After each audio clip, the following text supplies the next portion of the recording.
Good morning. This is John Callis, President and CEO of Castle Brackenridge Management. Today is May 1st, 2017. We're very fortunate today to have Mike Regan, President of Pacific Green Landscape Company in Lakeside, California, to talk to us today about water technology and water savings. Let's give a big round of applause to Mike Regan.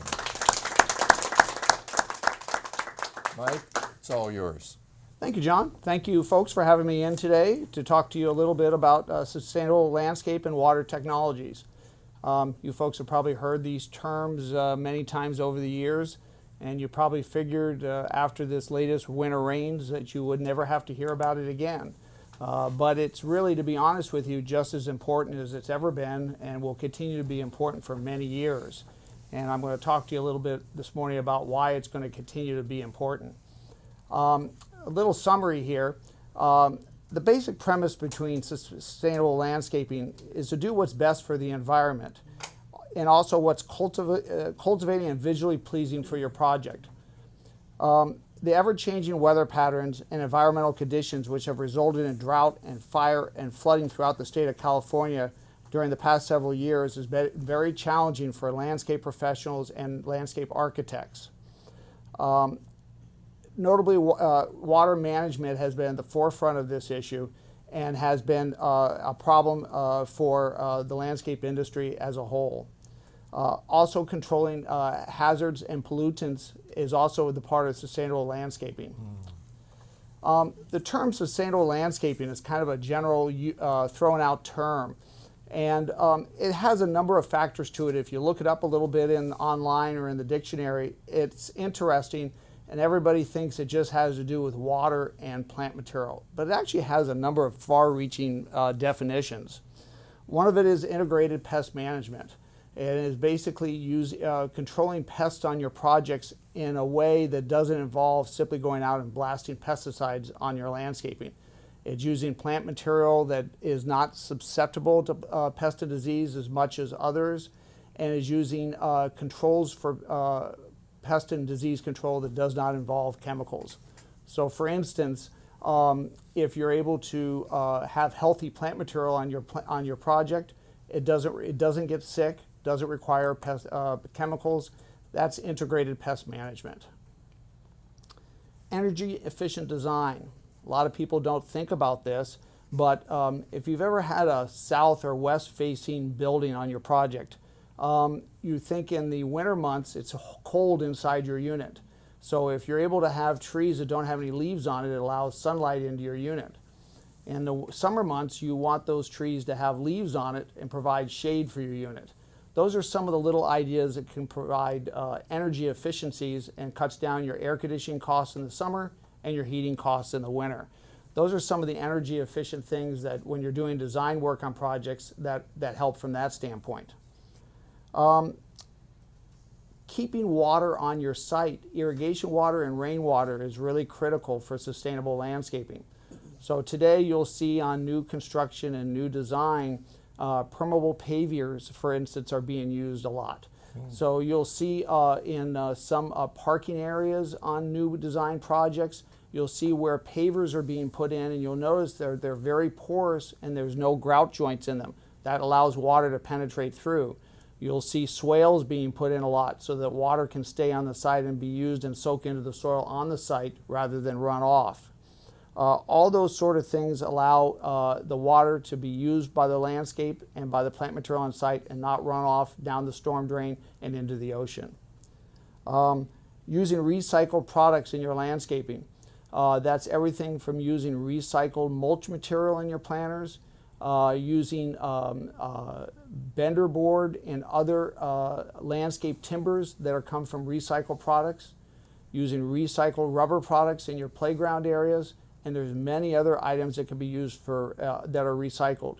It goes all the way down to using recycled mowers on the project to mow your grass, which actually provides nitrogen for the soil and is better and reduces the amount of fertilizers that are necessary for your turf areas.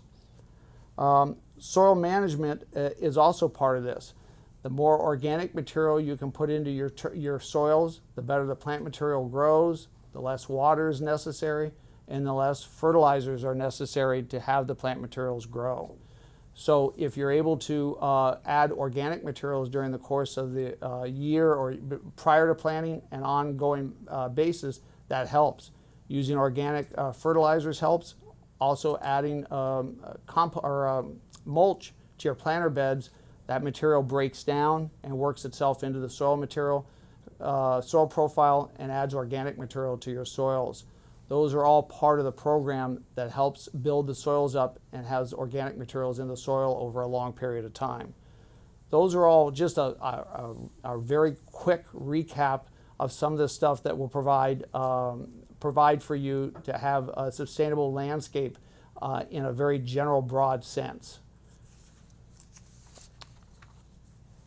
Now, when we talk about water, you guys have all heard many times over about all the rebates that are available and saving water on your projects. A couple general terms on this. The best water management is careful controller programming on your project and to put the least amount of water as necessary for the plant material that you have. Now, a lot of people think that you need to remove all the landscaping you have and put in very low water use plant material. Well, in an ideal world, that is useful. So if you're able to put in all cactus and rock, you're going to save the most amount of water when you do that. That's true. But there's ways to use your existing landscaping and reduce the amount of water that you're using. And I'll give you a couple ideas on how you can do that. First is make sure you're programming your controller appropriately during the course of the year. Make sure that you have the right program for the time of year that it's in and that you're putting the least amount of water as necessary for the area that you're irrigating. So make sure that you're programming the turf area for the turf and that you're programming the slope areas and the planter bed areas for what plant material that you have. There's no reason to program the planter bed as though it was the turf area and vice versa. Controller-wise, there are many new controllers that are on the market today, as you're aware of. It is really beneficial, in my opinion, to be able to switch out your controllers if you have the funding available in your reserves to put in one of the new smart controllers that are available. The new smart controllers work differently than conventional controllers. You no longer put in 5, 10, 15, 20 minutes a station. You put in, you install these controllers and you put in the parameters.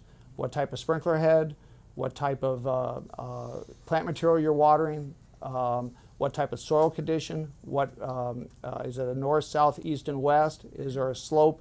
There's about 5 factors. And based off the weather conditions of the 24-hour period, it determines how much water that plant material needs. So it's constantly changing every 24 hours the amount of water that's being put down. If the person that manages your landscaping understands how to use this controller, it will save you significant amounts of water. It also will not, if you have a lawn area, it will not put the water all down at once. It will do multiple cycle starts during the night. As far as rebates are concerned, if the site is over an acre, you can get $35 per station credit from the Metropolitan Water District for installing those.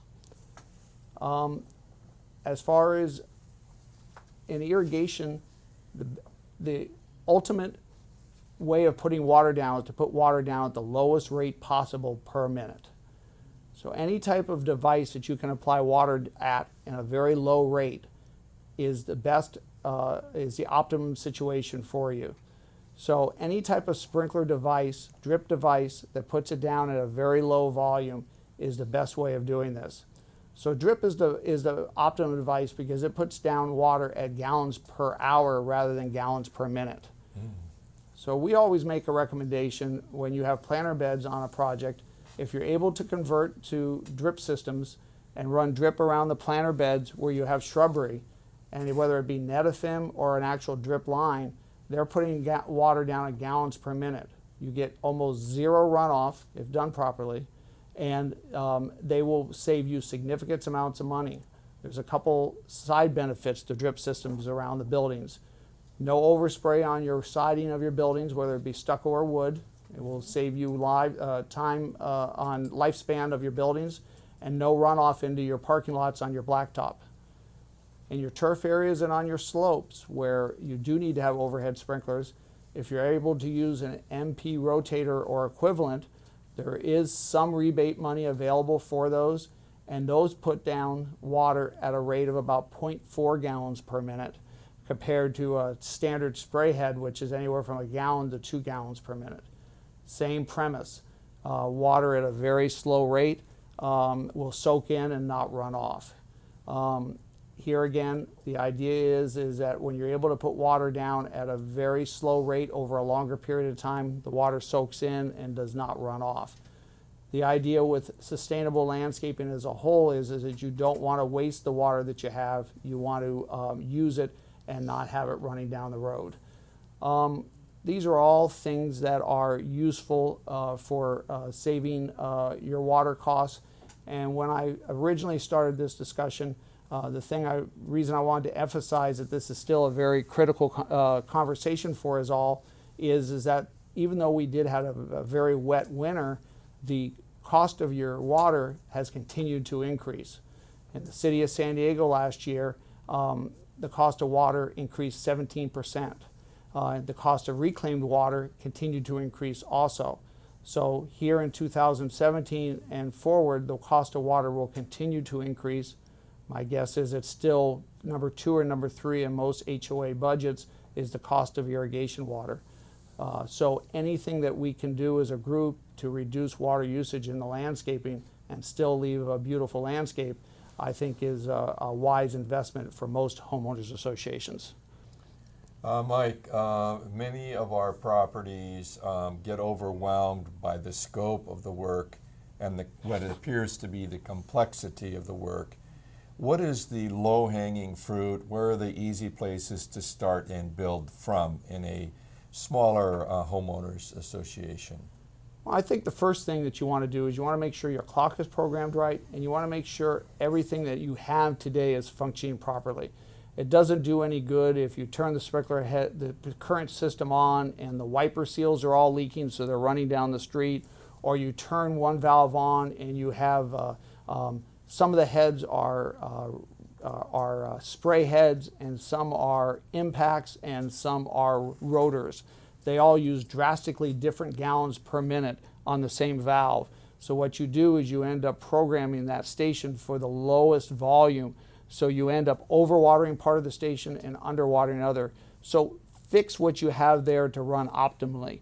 So once you have that, then you can start looking at upgrading sections at a time. So get what you have now working properly, I guess is the best way I could put that. Okay. When I go to Home Depot, which is generally every Saturday, like so many people, I've noticed that there's a huge variety of new plant materials that are use low water. I know that many people think that plant material that is low water is cactus. Could you talk a little bit about that? Well, cactus does use less water, but if you go and install a cactus in an existing irrigation system that's hooked up to other areas, you're going to end up watering it the same as you water the other areas, so there's no water savings in it. In fact, it's going to kill the cactus eventually. The water savings is in the irrigation system that is supporting that. To answer that question, let me answer it in another way. I have seen many conversions done where turf has been taken out and low water use plant material has been put in, like cactus and other things, but the overhead irrigation has been left. So it defeats the purpose of it all. So really, to be able to really realize the water savings, you've really got to put in a drip system and then run that efficiently to really receive the water savings that you're looking for. So if you remove all the turf and put in all those plants that you find at Home Depot and don't change the irrigation system to a very low volume irrigation system, you've really defeated the whole purpose. And if you're using less water to water plant material, what about the trees? You need to address the trees. So here's the interesting thing. If you plant a tree today, brand new out of the pot, and put it in the ground and run a drip system on it out to the drip line of the tree, it will adjust to that watering system. But if you have a tree that's been used to, for the last 20 years, getting excessive amounts of water, and then all of a sudden reduce the water by 75%, it's going to be a shock to that tree, and that's going to be a problem. You're going to have to wean it back. It depends on the variety of trees. I can think of a homeowners association that I'm familiar with where pine trees were used to getting excessive amounts of water in a turf area. Turf area was killed, and actually there's no irrigation going to those pine trees right now, and they are suffering. They've not died, but they've gone from huge amounts of water to no water. You've got to slowly reduce the water and find a middle ground on it. Okay, do we have some questions from the audience?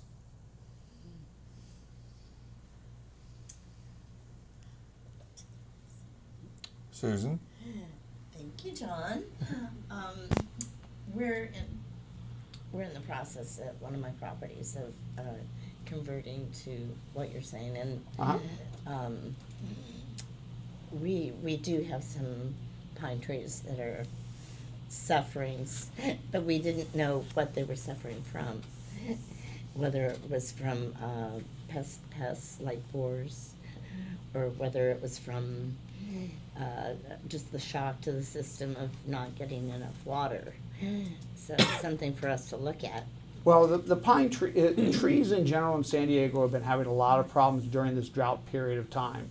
So that has been a problem. They're being hit with a number of pest and disease during these drought periods.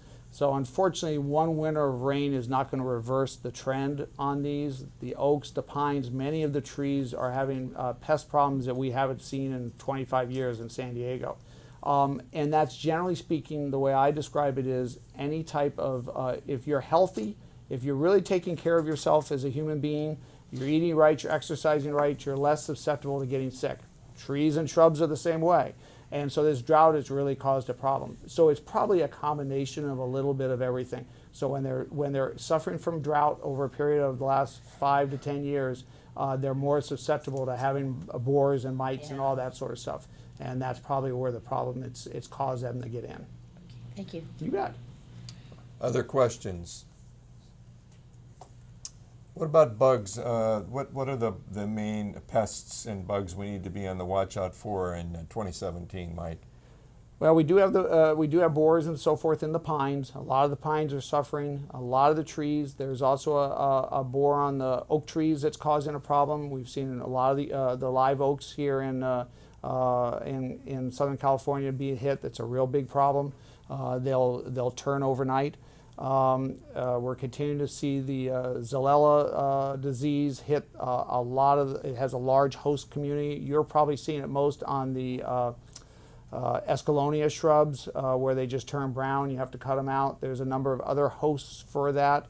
We're continuing to see the problem with the Myoporum, with the white and the Pacificum. Stick with the pink, which is the very small Myoporum ground covers.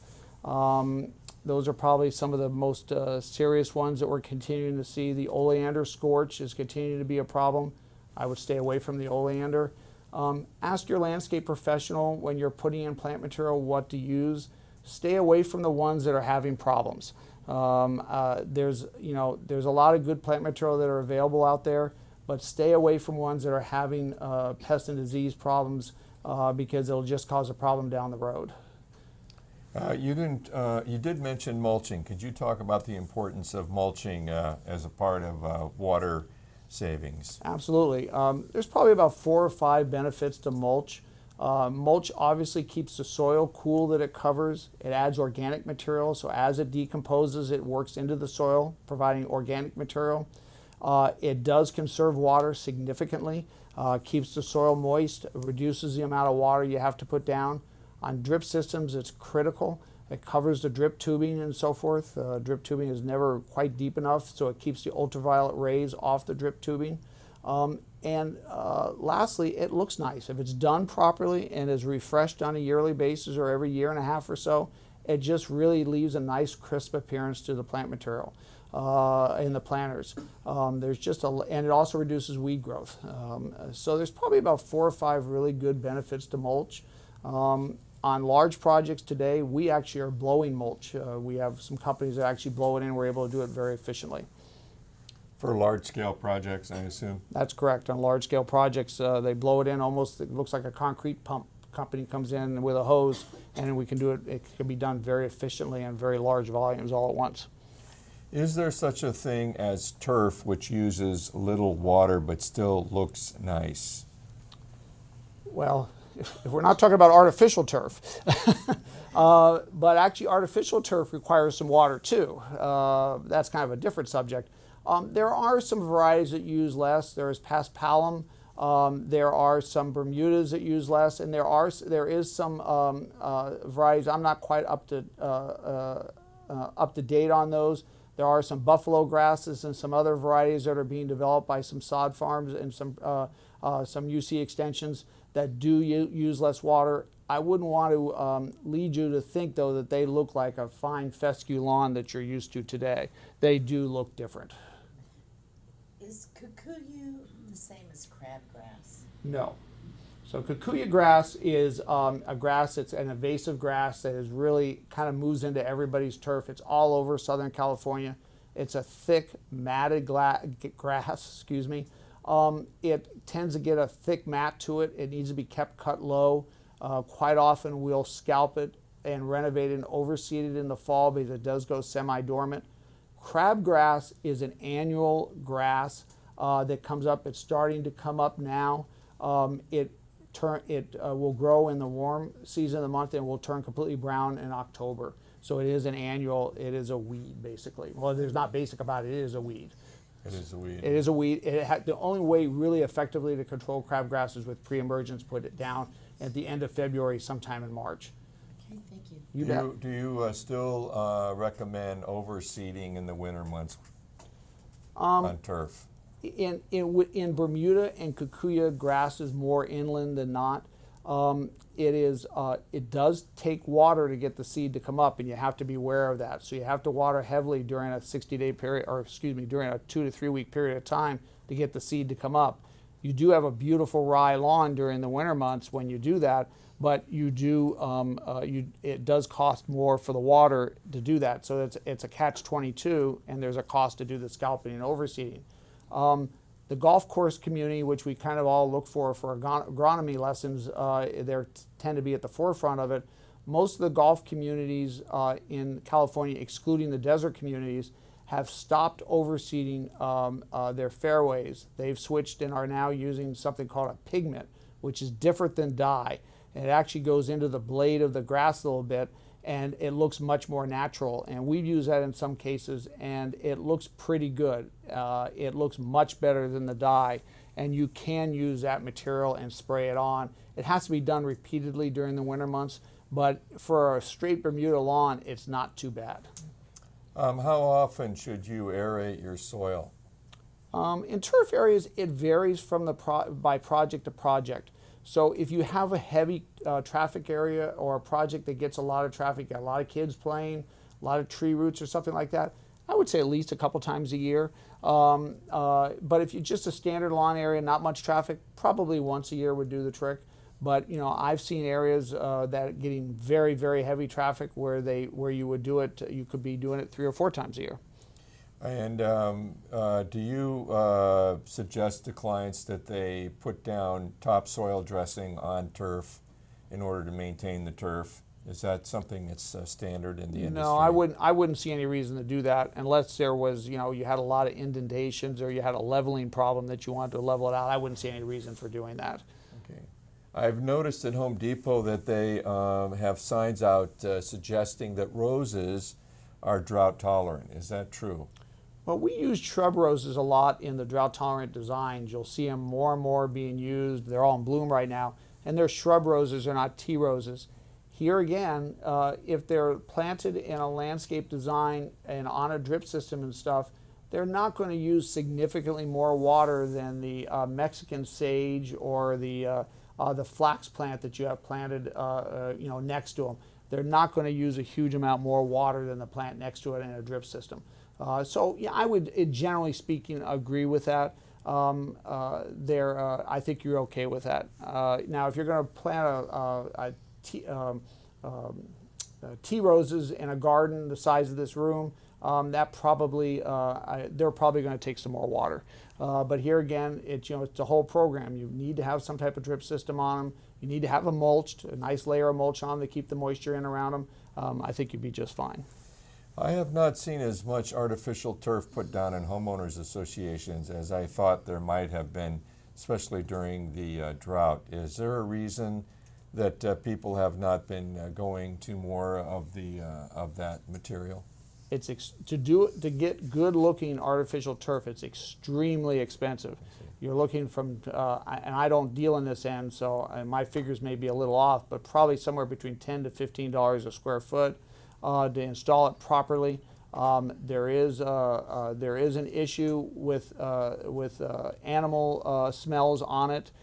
So it does have to be washed and cleaned. Many times they recommend actually installing irrigation into it so that you can turn it on to wash them because of the dog urine smells in them. It's a problem. When you start, if you're talking about putting in thousands of square feet, the cost gets rather extensive. I see. And I have one last question. I've noticed at Home Depot that people can buy a little pint-sized container of ladybugs to release in their garden. What is the impact of the ladybug in the garden in general? They eat other insects, so that would be the general. On a commercial basis, I don't think they would be viable. Are there any other organic solutions for gardens, shrubs, bushes, things like that that you're aware of that would be low cost but have some impact? Well, organic-based fertilizers and mulches and so forth are beneficial. On a commercial basis, we will use them selectively on certain plant materials. So some of the native plant materials, organic-based fertilizers like Milorganite is one that jumps out, but there's a number of other brands of organics that we can use, are beneficial. They help build the soil structures, and they're very helpful on plant materials, some of the natives that don't grow very fast. The problem with them is that we figure cost of fertilizers per pounds of actual nitrogen, and the price is double and triple. So it just runs the cost up extensively, and that's where the problem is. Okay. Any other questions for Mike? All right, let's give a big round of applause to Mike Regan. Thank you, Mike. Thank you.